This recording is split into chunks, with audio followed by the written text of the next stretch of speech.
ትሁቴ በድንገት ያላሰበችውና ያልጠበቀችው ነገር አገኘች።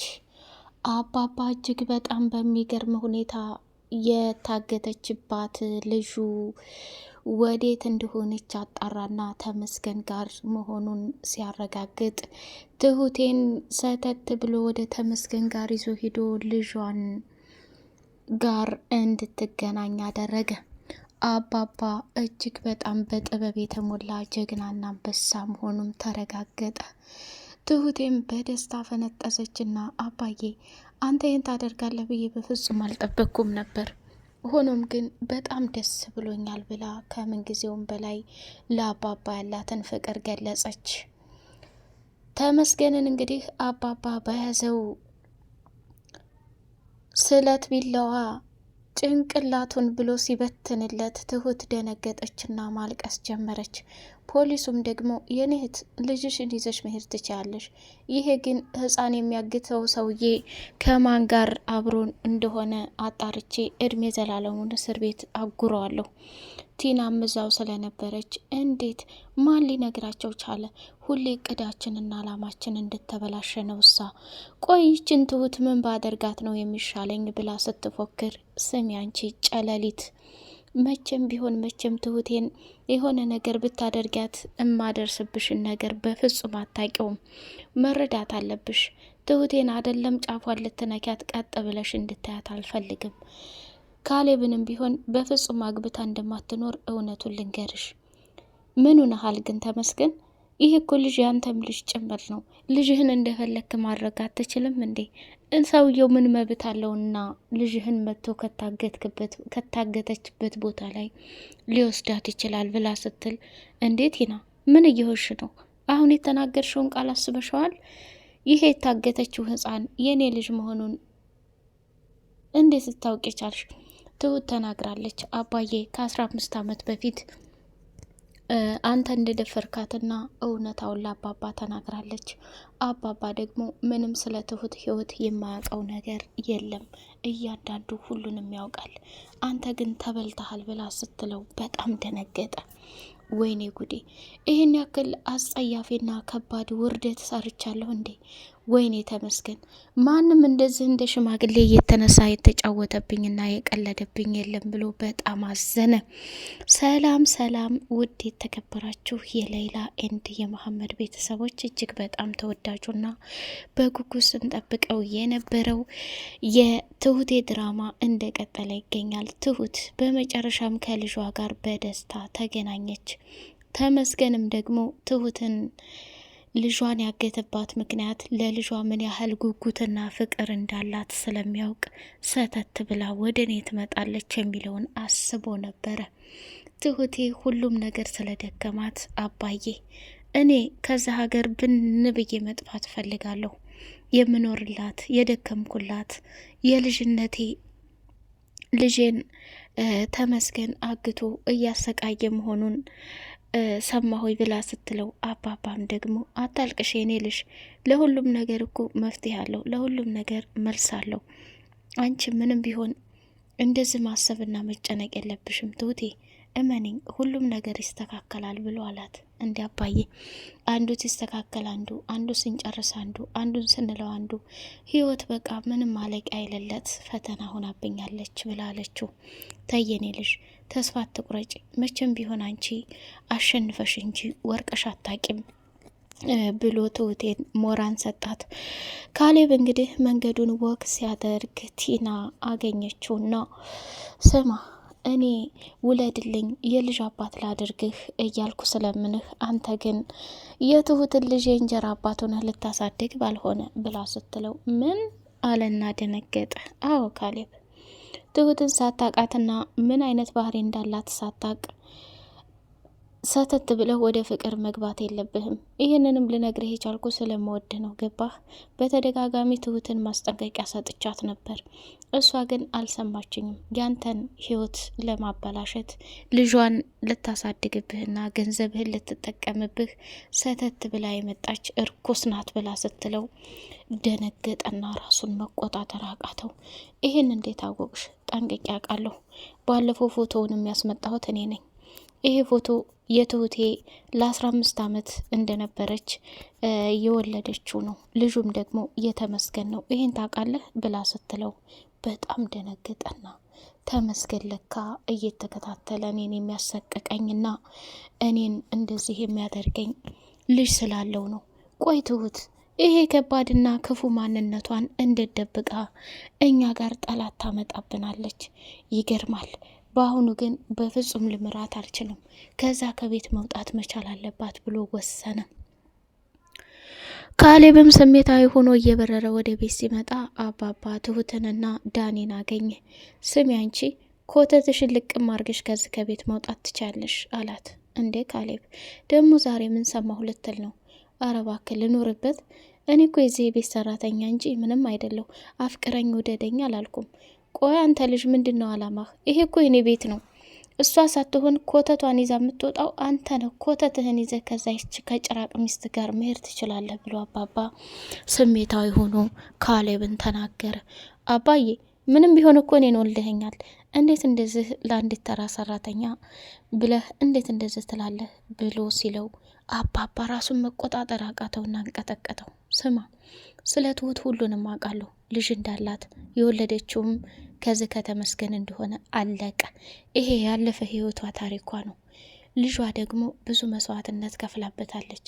ትጣለው፣ ለጅብ ትስጠው ወይስ አንቃ ትግደለው? እንዴት ነው የምታስበው? ምን አይነት ቆርቆሮ ነህ ብሎ አባባም ተናገረ።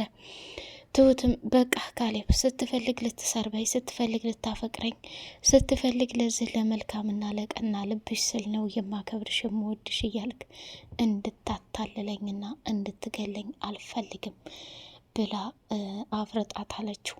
መጨረሻ ላይ ይሄ ሁሉ የቲና እጅ እንዳለበት አባባ ካወቀ በኋላ የቲናን የህይወት ፍጻሜ ገደል አስገባው ማለት ነው። ይገባሻል ዳኒ ከኤዱ ጋር ብዙ ጦርነት እየከፈተ ይገኛል። ኤደን ከቲና ጋር ዳኒን ስታየው እጅግ በጣም እየተቃጠለች እና እየቀናች ትገኛለች። ቆይ አንተ የቲና ፍቅር አልወጣልህም እንዴ? እኔን እያጃጃልከኝ ከሆነ በአጭሩ ንገረኝና የራሴን ህይወት መመስረት እፈልጋለሁ። እባክህ ከዚህ በላይ እንድታሰቃየኝ እና ራሴን እንድጎዳ አልፈልግም። እስካሁንም ድረስ ተቀይሬያለሁ፣ ተለውጫለሁ እያልክ ብዙ ነገር አድርገኛል ዳኒ። ይህን ህመም ግን በፍጹም ልሸከም አልችልም ብላለች። ከዛ ነገሩ ገባኝ። ኤደን አሁንም በቲና እየጠረጠርሽ ከሆነ በጣም ተሳስተሻል።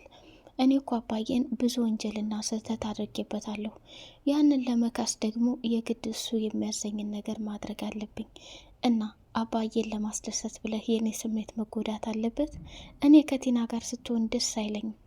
እባክሽ ኤዱ በልመና ለለምንሽ ተረጅኝ አለና ከአባባ ጋር የተነጋገሩትን ንግግር ለኤዱ አስረዳት።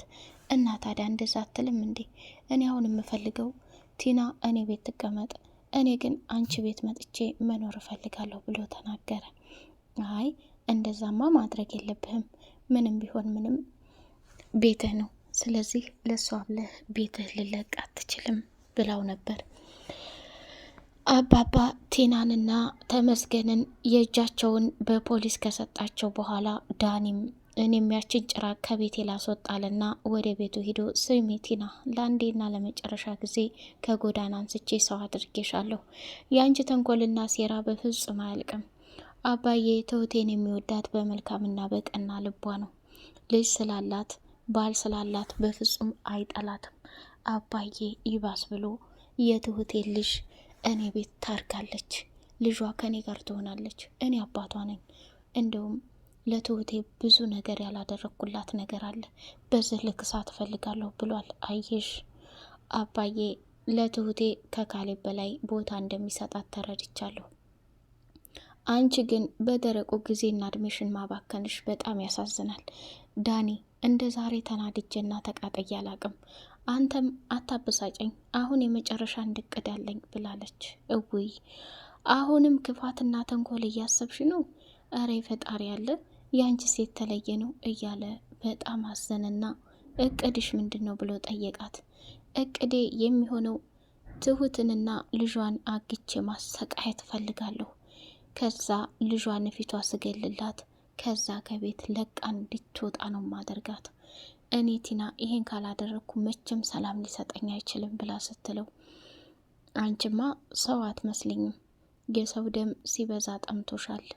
ይሄን ነገር አሁን ትሁት ብትሰማ ምን አይነት እርምጃ እንደምትወስድ ታውቂያለሽ አላት። ለትሁት አንቺ ካልነገርሻት ማን ሊነግራት ይችላል? ራስ ወዳድ አትሁኝ ቲና፣ ይህ አይነት ነገር በጣም በጣም በጣም ሰውን ይጎዳል። መቼም ቢሆን እንድ ማድረግ የለብሽም ብሎ ሲላት፣ አይ እንግዲህ እውነታው ይሄ ነው፣ አምነህ መቀበል ካቃተህ የራሱ ጉዳይ። ዳኒ፣ ይህን ያክል ጊዜ ስንለፋበት የነበረው ገንዘብ እንደው ምኑንም ሳንይዝ በባዶ የመወጣ ይመስልሃል እንዴ? ቆይ አንቺ ከካሌብ ጋር እኮ ፍች አልፈጸማችሁም።